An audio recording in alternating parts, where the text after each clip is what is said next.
This is Jam Nation. With Jonesy and Amanda. It's been lovely seeing all the accolades for Angela Lansbury. Lots of people so moved by her passing. She was in her 90s, so her death's not a surprise, but what a great retrospective. People have been talking about all those incredible roles. Did you see her in her 90s? You may have seen on the news last night, her singing Beauty and the Beast. Oh, just beautiful. She played the old pot. She played the teapot. Yeah. Oh, lovely.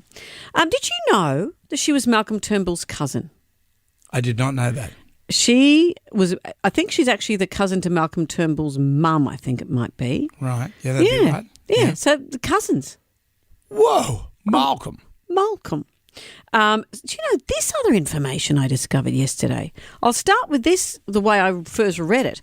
Angela Lansbury told a story about her daughter falling under the spell of a Hollywood deadbeat. He'd pick up the girl, Angela's daughter, from school, get her to steal money and food from her parents. Worried, Lansbury moved the entire family to Ireland. The guy was Charles Manson. Whoa. She says that her daughter and her son were going through some drug situations. And this is what she said. It started with cannabis but moved to heroin. There were factions up in the hills above Malibu and were dedicated to deadly pursuits. It pains me to say it, but at one stage, Deirdre was in a crowd led by Charles Manson. So she said to her husband they needed to leave. So she said, we upped sticks and moved the family to a house I found in County Cork. I was drawn to Ireland because it was the birthplace of my mother and it was somewhere where the children wouldn't be exposed to bad influences. So imagine telling your teenagers you're going from Hollywood High to County Cork. To Doherty.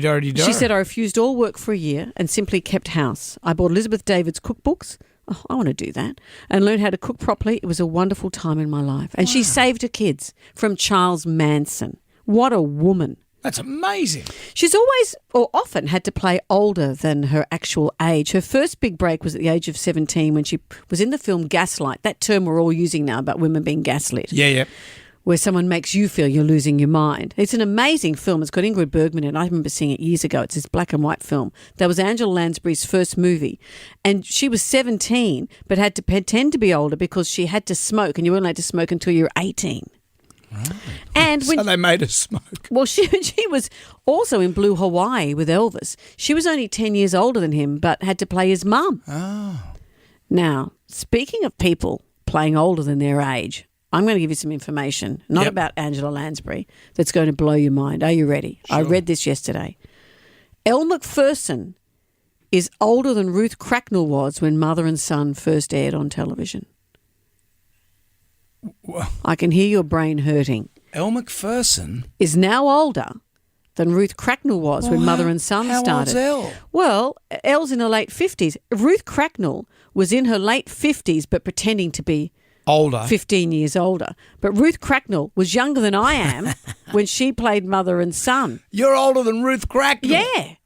And then I went down this deep dive and someone else said, what about this? Brad Pitt is older than the guy playing Darren's boss, Larry Tate in Bewitched. Oh, Larry Tate. Brad Pitt is now older than Larry Tate. How old are we that we're talking about these people? I will just answer to the name Methuselah. If you need me, I'll be lying down.